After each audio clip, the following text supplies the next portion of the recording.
If you're going to do one thing in your life, just one, if you get the chance, go to Southeast Asia. Forget the Maldives, forget the Caribbean. You can get all of that in Southeast Asia. So in this video, I'm going to tell you about the first time I went to Southeast Asia and the other countries I visited when I was there. Let's get into the video. I don't even think visited is the right word because basically I lived there in Southeast Asia for 10 years and it's still going on at the moment because now I live in the Philippines, or I will be once I finish here in the Middle East. So the story actually starts back in 2009, and at the time I was working in Stavanger in Norway, and the job was coming to an end. It was only a short-term contract, and I got a phone call in Schiphol Airport in Amsterdam. I was actually on the way back to the UK for the weekend, and it was from a Dutch guy who had called me 1 year earlier about a job in Indonesia. And this was him calling me again 1 year later to ask me if I was still working or if I was still interested in going to work in Indonesia. Now the company was a Norwegian company, and they were building 2 jack-up rigs in Batam, which is an island just off Singapore, part of the Riau Islands in Indonesia. And I ended up taking the job and flew into Singapore. Now I had a couple of friends, Brits, who were working in Batam for the same company. So I got in contact with them, and one of them, Dave, he agreed to meet me in Singapore, and then we were going to get the ferry across to Indonesia. So that's what happened.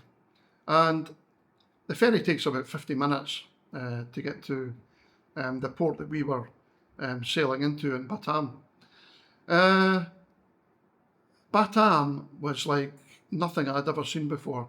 So it was all new to me, but what an eye-opener. The food, the culture, the people, the weather. You know, the weather was unbelievable, it was fantastic.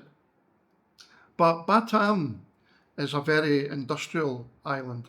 It's got more than 50 different shipyards, and we were going to be working in one of them for the Norwegian company who basically worked on site, and every day we had to go onto one of the vessels to measure up, do surveys, and I can tell you that if you're in Indonesia and you're working on site, inside a ballast tank on a vessel, it is torture. Anyway, that's another thing. So I ended up basically being in Batam for 1 year. And at the time, the project was coming to an end. And I got friendly with a couple of British guys who worked for the client for one of the vessels. So the company I was working for was the client, right? They were building these 2 vessels. One of them was going to be contracted out to ConocoPhillips in Norway. There's a bit of a wee story behind this, but I won't bore you with the details. So I met these 2 British guys, and I got friendly with them, John and James. And they told me one night in the bar that they were finishing in Batam. And I said, "Oh, where are you going?" They said, "We're going to Singapore." I said, "All right." He said, "Yeah, we're going to work on a greenfield project." Now, in oil and gas, you have greenfield and you have brownfield. Greenfield just means it's a brand new project, and brownfield means like modification work to an existing platform or something like that. So they said they were going to work on a greenfield project for Norway, but it was being built in Singapore. And the irony in this is unbelievable. When I worked in Stavanger before I went to Indonesia, I was working on the Ekofisk field in Norway, the job that I worked on in Batam was going to be contracted out to ConocoPhillips for the Ekofisk field. So it was basically going to be an accommodation quarters for the Ekofisk field, because the existing accommodation block offshore was getting battered by the waves, high waves, and it was in dire need of replacement. So what they did was they built an accommodation block, sailed it to Norway, and dropped the legs to the seabed, basically. That's the concept of it. It's called a tension-leg platform in oil and gas terms. Anyway, I ended up being there for a year, and John and James said they were going to Singapore to work on a greenfield project, which was going to replace the one that was built in Batam.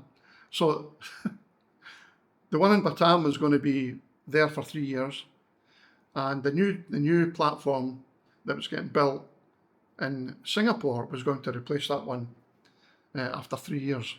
So that's the sort of story, the irony behind it.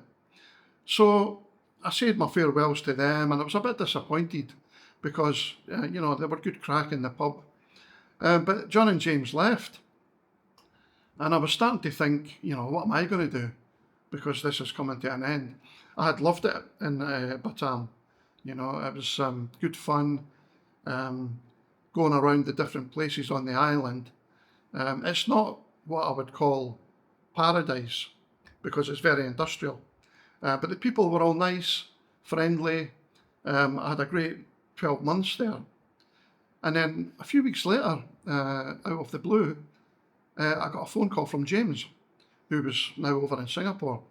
And he said to me, "Are you familiar with this system software called PDMS?" And I had a bit of a wee chuckle to myself, because I had been using PDMS since 1997, and I knew it inside out. So, but when I was in Batam, we weren't using PDMS because it was a side project. So I said to James, "That's my forte. That's what I use." And he said, "Well, we need someone to come here to Singapore." You couldn't make it up. Just a quick one, guys. If you want to hear more of my stories working in the oil and gas industry overseas, I published this book on Amazon in 2022. And the book has more than 20 photographs in it, like this one here. This was actually a riot that happened in the shipyard when I was in Indonesia. Also, if you have a Kindle and you have the Kindle Unlimited membership, it's free. It's always nice to get things for free. It's also free to subscribe to my channel. So let's get back to the video. Cheers. So anyway, we eventually we had a telephone interview, and we thrashed out the details, and I got the job. And as soon as I got there, I realised that we couldn't do the job with the people that we had. They just didn't have the expertise, and I had a word with I was going in as lead, so I was like coordinator, and I had a word with the lead engineer. I said to him, "Look, we need to get people in that know what they're doing, because these guys will never be able to do it." It was mainly locals and 2 or 3 Indian guys that were there. He said, "Well, look, I'll have a word with the project manager. We'll have a meeting and we'll take it from there." So, to cut a long story short, I know you're probably thinking that, please hurry up. I got 14 of my friends a job in Singapore to work on that project, and we had a ball. It's an absolute ball. We were all earning good money, and we had a brilliant time. During that time I was in Singapore, we visited various countries: Thailand many times, Cambodia, a few places in Indonesia, Jakarta, Bandung. Bandung is quite an interesting place. It's famous for live music in Indonesia. So in the end, what happened was, after 1 year in Singapore, I had a big argument with the management about how they wanted to do the project. And it was coming to the fabrication stage. So in oil and gas, you have, on a project that's getting built, you have detailed design, and then you have fabrication drawings. So the fabrication drawings are different to design drawings.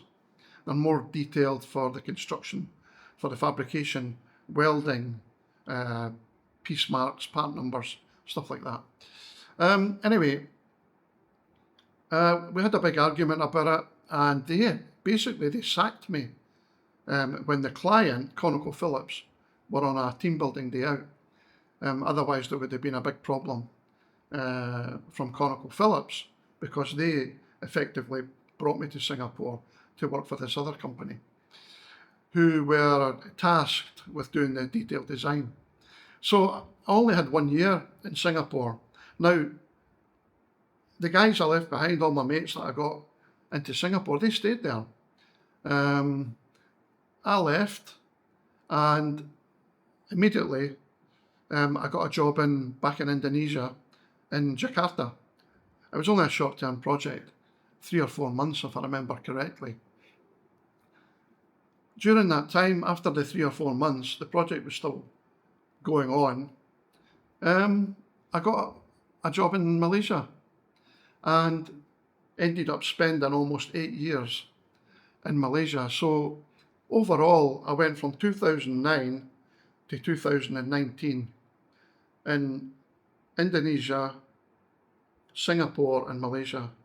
And it changed my life, completely changed my life. So if you get the chance, go to some of these places, or at least go to one. You know, you don't have to go to the Maldives. I've been to the Maldives. It's nice, don't get me wrong, but there's nothing there. You know, you're on a deserted island in the middle of the Indian Ocean, and there's not a lot to do. Yeah, you can go snorkeling, diving. After that, what are you going to do? Lie on the beach? You go to Southeast Asia, be it Thailand, Singapore, Indonesia, Malaysia, or the Philippines, and you will have an absolute ball. You can do anything you want. You can do a beach holiday, like an island resort. You could mix it up. You could have a city holiday and a beach holiday at the same time, and it is paradise. You know, there's so many islands, so many places to choose from. You've got Bali in Indonesia, Lombok, and then you've got Singapore. I would say Singapore, you could do it in a week. It's a very, very small island. You could do Chinatown, Sentosa, shopping. After that, not a lot. And then you've got Malaysia, which is a huge place compared to Singapore. And you can do all sorts there. They've got big cities, KL. You've got Malacca, Johor, and then you've got all the islands on the west coast and east coast. So I would say, if you go to any of these places, now there's something like 11 countries in Southeast Asia, but I would advise against going to places like Cambodia. Vietnam I never went to, so I can't comment on that, but it does have really nice beaches, especially in Da Nang, from what I've seen. But I went to Cambodia, very poor country. Obviously, you've got Siem Reap, where you have all the temples, and Wat. But we went to Phnom Penh, which is the capital city, and these guys are still suffering from the Khmer Rouge when they had the genocide. And there's a lot, I would like to call them tourist attractions. You can go and see the killing fields. You might have heard of the killing fields, right? You can go and see S21, which is what they called the school. There's another name for it, I can't remember, where the Khmer Rouge actually imprisoned and tortured their own people. It's horrific. So, not really a tourist attraction. But the other countries like Malaysia, Indonesia, Singapore, Thailand, and the Philippines. You should at least go to one of them. If you're planning a holiday to somewhere like the Maldives or the Caribbean, you don't have to go there. And the Maldives is a nightmare to get to. We had to fly to Dubai. Then we had to fly from Dubai to Mali, which is the capital. Then we had to get a seaplane for 45 minutes to get to our island. It was not a good journey. And I remember coming back, we got caught in a storm in this seaplane. Never been so scared in my life. This thing was going like this, all over the place. So just, have a think, guys. Thailand, brilliant. You've got beautiful beach resorts there, a lot of fun, entertainment. And then, Malaysia, obviously, you've got the same on the East Coast. I've been to Redang Island, Perhentian, which is where my wife actually used to work. We met in KL back in 2011 when I was working there. And she told me that, well, I knew they came from Perhentian because I was friendly with the owner of the restaurant in KL, who part owned the resort on Perhentian Island. So I knew they were coming, and I couldn't wait to go there. So we ended up going there as a couple eventually. Couple of times, I think 3, maybe 2 or 3. And we went to Redang as well, which was nice. Paradise, absolute paradise. So if you're going to do one thing, if you want to do like a beach, nice beach, paradise beach holiday, any one of the countries, Philippines as well, any one of the countries will do. If you think about the Philippines, I would suggest or recommend Boracay or Palawan. We went to Siargao, and I wasn't impressed with the beaches. It was quite rocky, and it was more for windsurfers. That's what it's famous for. But Boracay was nice. We had a holiday there, even though we got caught in a typhoon. It was Christmas Day actually, and we got caught in a typhoon, which kind of put a damper on it for a couple of days. But we managed to overcome that, and we had a great holiday there. I would definitely go back to Boracay.